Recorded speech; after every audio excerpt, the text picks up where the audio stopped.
नमस्कार दोस्तों, अपने online platform Sandeep online education channel में आपका स्वागत है। आज हम पढ़ेंगे स्टैटिक जीके। ये क्लास उनके लिए महत्वपूर्ण है जो बच्चा फिलहाल एसएसजीडी की तैयारी कर रहा है, राजस्थान में फर्स्ट ग्रेड सेकंड ग्रेड की तैयारी कर रहा है, क्योंकि ये वो क्वेश्चन है जो पिछली एग्जामों में आए हुए हैं और बार बार ऐसे क्वेश्चन रिपीट होते हैं। सबसे पहले पढ़ते हैं आज का फर्स्ट क्वेश्चन। तात्या टोपे का मूल नाम क्या था? ठीक है, उसका क्या नाम था? रामचंद्र पांडुरंगा। यानी तात्या टोपे का मूल नाम क्या था? ये क्वेश्चन पहले भी बहुत से एग्जामों में पूछा जा चुका है और ये क्वेश्चन बार बार रिपीट होता है। क्या नाम था इसका सही नाम? यानी मूल नाम क्या था? रामचंद्र पांडुरंगा। किसकी वीरता से प्रभावित होकर ब्रिटिश सैन्य अधिकारी हुरोज ने कहा भारतीय क्रांतिकारियों में ये अकेली मर्द है? यानी किसके बारे में कहा था सैन्य अधिकारी हुरोज ने? जो एक अंग्रेज अधिकारी था, वो कौन थी? रानी लक्ष्मीबाई। रानी लक्ष्मीबाई के बारे में हुरोज ने कहा था कि भारतीय क्रांतिकारियों में ये एक अकेली मर्द है। अगला क्वेश्चन, किसने 1857 के विद्रोह को एक षड्यंत्र की संज्ञा दी? यानी कौन था जिसने 1800 जो हमारे देश में क्रांति हुई थी उनको, यानी उस क्रांति को विद्रोह हुआ था, उसे एक षड्यंत्र की संज्ञा दी थी? कौन थे वे लोग? तो जेम्स आर्मस्ट्रॉन्ग और डब्ल्यू टेलर ने, ये दो व्यक्ति थे जो हमारी 1857 की क्रांति हुई थी उन्हें एक षड्यंत्र के रूप में ये संज्ञा दी थी। अगला क्वेश्चन, 1857 की क्रांति के समय इंग्लैंड के प्रधानमंत्री कौन थे? यानी हमारे देश में 1857 की क्रांति हुई थी तब इंग्लैंड का प्रधानमंत्री कौन था? ये क्वेश्चन पहले भी कई बार रिपीट हो चुका है। लॉर्ड पार्मस्टन, क्या नाम था इसका? लॉर्ड पार्मस्टन, जो इंग्लैंड का उस समय प्रधानमंत्री था। अगला क्वेश्चन, पागलपंथ की स्थापना किसने की थी? पागलपंथ की स्थापना किसने की थी? क्या नाम था? करमशाह। करमशाह ने पागलपंथ की स्थापना की थी। 1855 में संथालों ने किस अंग्रेज कमांडर को हराया था? संथाल एक जाति है, उसने मिलकर किस अंग्रेज कमांडर को हराया था? कौन था वो अंग्रेज? तो वो था मेजर बारो। मेजर बारो ने 1855 में संथालों ने उसे हराया था। अगला क्वेश्चन, 1857 की क्रांति में अंग्रेजों व जोधपुर की संयुक्त सेना को पराजित करने वाला कौन था? यानी 1857 की क्रांति के समय अंग्रेजों ने, जोधपुर व अंग्रेजों की सेना ने संयुक्त रूप से मिलकर सेना को पराजित करने वाला कौन सा शासक था? जो एक बहुत फेमस शासक है राजस्थान का, वो कौन था? अवाका ठाकुर खुशहाल सिंह। ठीक है, कौन था वो? अवाक ठाकुर खुशहाल सिंह। ठीक है, फिर अगला, 1857 का विद्रोह किस उर्दू कवि ने देखा था? यानी कौन था जिसने 1857 का विद्रोह देखा था? कौन उर्दू कवि था वो? वो था मिर्जा गालिब। कौन शख्स था वो? मिर्जा गालिब। वह पहला भारतीय सिपाही कौन था जिसने चर्बी वाले कारतूस का प्रयोग करने से इनकार कर दिया था? यानी भारतीय सिपाही यानी भारतीय सैनिक कौन था जिसने चर्बी वाले उस समय कारतूस बनते थे और उससे प्रयोग करने के लिए उन्होंने इनकार कर दिया था? क्योंकि ये उसमें ये अफवाह फैला दी थी कि गाय और सुअर की मांस से ये कारतूस बनते हैं और जिससे कि हिंदू और मुस्लिम जो धर्म है उनका अपमान होता है, यानी इस धर्म की ये अवहेलना होती है। तो वो व्यक्ति कौन था? मंगल पांडे। मंगल पांडे ने सबसे पहले चर्बी वाले कारतूस का प्रयोग करने से इनकार कर दिया था। फिर अगला क्वेश्चन, 1857 के विद्रोह में के दौरान दिल्ली में विद्रोह का सैन्य नेतृत्व किसने किया था? ठीक है, कौन था? बख्त खां। ठीक है, उसमें दिल्ली में विद्रोह किसने किया था?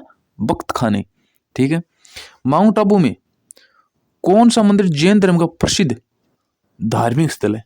यानी माउंट आबू राजस्थान सिरोही जिले में है और उस मंदिर जैन धर्म का सर्वाधिक प्रसिद्ध धार्मिक स्थल कौन सा है? दिलवाड़ा का जैन मंदिर। ठीक है, बिम्बसार और अजात शत्रु किस वंश से हैं? हर्यक वंश से। ठीक है, नंद वंश की स्थापना किसने की थी? यानी नंद वंश की स्थापना किसने की थी? तो नंद की स्थापना 382 में महापद्मानंद ने की थी और इसका अंतिम शासक कौन था? घनानंद था, जिसने चाणक्य ने मिलकर उस हरवाया था। ठीक है, फिर चंद्रगुप्त मौर्य के द्वारा इसे पराजित किया गया। सिकंदर के सिकंदर ने 326 ईसा पूर्व में पोरस को किस युद्ध में हराया था? यानी सिकंदर एक महान शासक था जो विश्व विजेता था, और 326 ईसा पूर्व में पोरस को किस युद्ध में हराया था? तो इस युद्ध का क्या नाम था? हाइडेस्पास। क्या नाम था इस युद्ध का? हाइडेस्पास। मौर्य साम्राज्य का संस्थापक कौन था? चंद्रगुप्त मौर्य। ठीक है, कौन था? चंद्रगुप्त मौर्य। इसमें महत्वपूर्ण 3 शासक हैं, वो याद रखना। क्रम वाइज ट्रिक बताता हूं आपको। ये है चंद्रगुप्त, बिम्बसार, अशोक, यानी CBA। ये ट्रिक है, ये क्रम वाइज याद रखना, कई बार प्रश्न ये पूछा जाता है। ठीक है। अर्थशास्त्र पुस्तक किसने लिखी थी? अर्थशास्त्र पुस्तक किसने लिखी थी? कौटिल्य चाणक्य ने लिखी थी। ठीक है। चंद्रगुप्त मौर्य के शासनकाल में कौन सा यूनानी यात्री आया और इसे इंडिका पुस्तिका लिखी थी? कौन था? वो मेगस्थनीज व्यक्ति था जिसने ये इंडिका पुस्तक लिखी थी। अगला, अशोक ने कलिंग युद्ध किस वर्ष लड़ा था? वो लड़ा था 261 ईस्वी पूर्व में। ठीक है। मौर्य साम्राज्य का अंतिम राजा कौन था? मौर्य साम्राज्य का अंतिम राजा कौन था? वृहदरथ।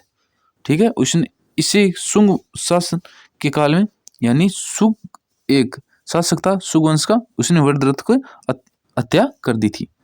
फिर अगला, 78 ईस्वी में शक युग की स्थापना किसने की थी?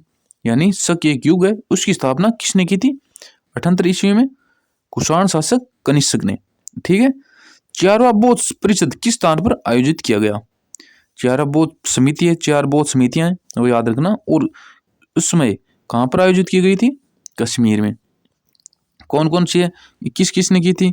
काल शोक है, अजात शत्रु है, अशोक है, कनिष्क ने, ये 4 मिलकर अलग अलग में ये बौद्ध समितियां की गई थी। ठीक है। 483 है, 383 है, 250 है, ये की गई थी। ठीक है। गुप्त साम्राज्य की स्थापना किसने की थी? गुप्त साम्राज्य की स्थापना किसने की थी? चंद्रगुप्त प्रथम 320 में। किसे भारत का नेपोलियन कहा जाता है? ये क्वेश्चन बहुत ही एग्जाम में रिपीट हुआ है, ध्यान रखना। समुद्रगुप्त को। चंद्रगुप्त द्वितीय के शासनकाल में के दौरान कौन सा चीनी यात्री आया था? तो वो था फायान। कौन था वो? फायान।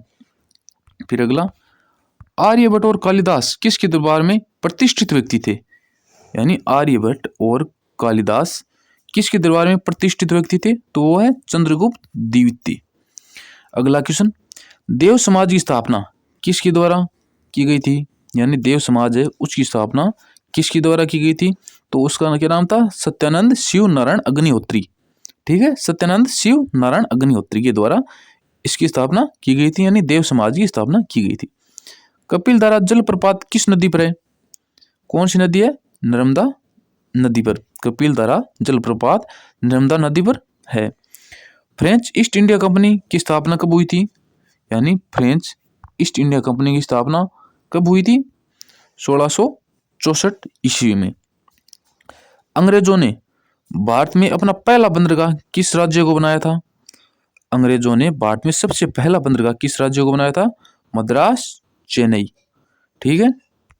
फिर अगला क्वेश्चन, 73वां संवैधानिक अधिनियम द्वारा भारतीय संविधान किस अनुसूची को जोड़ा गया? 73 में, तो 11वीं अनुसूची को।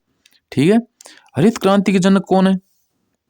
हरित क्रांति के जनक कौन है? नॉर्मन बोरलॉग विश्व पर है, और भारत में देखे तो स्वामीनाथन है। ठीक है। पेथेरा टाइग्रिस किस वैज्ञानिक का नाम है? किस वैज्ञानिक नाम है? पेथेरा टाइग्रिस किस वैज्ञानिक नाम है? तो ये है बाघ का। ठीक है। आय और खपत किससे संबंधित है? आय और खपत किससे संबंधित है? सम अनुपातिक से। ठीक है। उपभोक्ता संरक्षण अधिनियम कब पारित किया गया? उपभोक्ता संरक्षण अधिनियम कब पारित किया गया था? 1986 को। फेन कहाँ का स्थानीय वन है? फेन कहाँ का स्थानीय वन है? तो क्या है? स्विट्जरलैंड का ये स्थानीय पवन है। ये पवन हवा है, वहां पाई जाती है। ग्रेट बैरियर रीफ किस तट पर स्थित है? पूर्व ऑस्ट्रेलिया में। ठीक है। अगला, किस ज्वालामुखी को भूमध्य सागर का प्रकाश स्तंभ कहा जाता है? किस ज्वालामुखी को भूमध्य सागर का प्रकाश स्तंभ कहा जाता है? तो स्ट्राबोली ज्वालामुखी को भूमध्य सागर का प्रकाश स्तंभ कहा जाता है। सुभाष चंद्र बोस ने किस वर्ष फॉरवर्ड ब्लॉक की स्थापना की थी? यानी सुभाष चंद्र बोस ने किस वर्ष फॉरवर्ड ब्लॉक की स्थापना की थी? वो थी 1939 में। आत्मीय सभा की स्थापना किसने किया था? तो राजा राममोहन राय द्वारा आत्मीय सभा की स्थापना की गई थी। अगला आज का लास्ट क्वेश्चन, द्रोणाचार्य पुरस्कार किस क्षेत्र में उत्कृष्ट होने पर या कार्य करने पर दिया जाता है? यानी द्रोणाचार्य पुरस्कार है जो किस क्षेत्र में उत्कृष्ट कार्य करने पर दिया जाता है? तो है खेलों में कोचिंग के लिए, प्रशिक्षण के लिए ये दिया जाता है। जो बच्चा इस चैनल पर नया है सब्सक्राइब करिए संदीप ऑनलाइन एजुकेशन चैनल को और बेल वाला आइकॉन जरूर दबाएं जिससे कि आपको सबसे पहले नोटिफिकेशन प्राप्त हो सके। लाइक करिए, अपने दोस्तों को ज़्यादा से ज़्यादा शेयर करिए। आज के लिए इतना ही। Thank you. जय हिंद।